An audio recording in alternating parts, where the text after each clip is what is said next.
Anak, very good ka kanina, ha? Sinunod mo yung napag-usapan natin na kung ano yung sasabihin mo kay Emma. Anong gusto mo? Gusto mo chocolate? Or new toy? Gusto mo ba? Mommy, Oh. I felt bad after saying those things kay Tita Emma. O bakit naman? Kasi po, dati naging good po siya sa akin.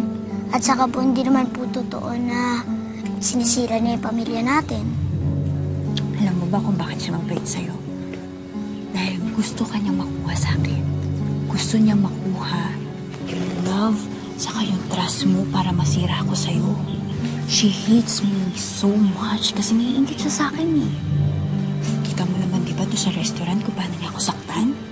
At hindi lang yun yung first time na sinaktan niya ako. Ito, may papakita ako sa'yo ha. Tingnan mo to ha. O yan. Tingnan mo. Tingnan mo kung gaano kabad si Emma sa mami mo.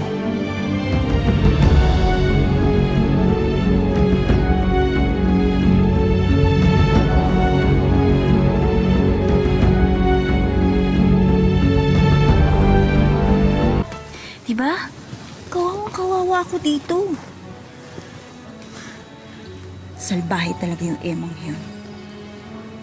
So ngayon, sabihin mo sa akin, sino totoong bad? Si Tita Emma po. See? Sabi ko naman sa'yo. Pero dahil hindi ka na niya makukuha sa akin, alam mo ba kung sino yung next target niya? Sino po? Hindi yung daddy mo. Matagal na niyang gusto yung daddy mo. Kaagawin siya sa akin. Alam mo kung paano niya gagawin yun? Ilalapit niya yung sarili niya sa daddy mo. Tapos, susulsulan niya yung daddy mo para iwan ako. Para mawalan ka na ng mami at masira yung family natin. Gusto mo bang mangyari yun, anak? Ayaw po. Ako din ayoko. Kaya dapat lang na magalit ka kay Emma. O sige, repeat after me, ha? I hate Tita Emma. I hate her so much. I hate Tita Emma. I hate her so much. Isa pa. I hate Tita Emma. I hate her so much. Very good. Ang anak ko talaga. O ano? Anong gusto mo? Lahat ng gusto mo, ibibigay ko.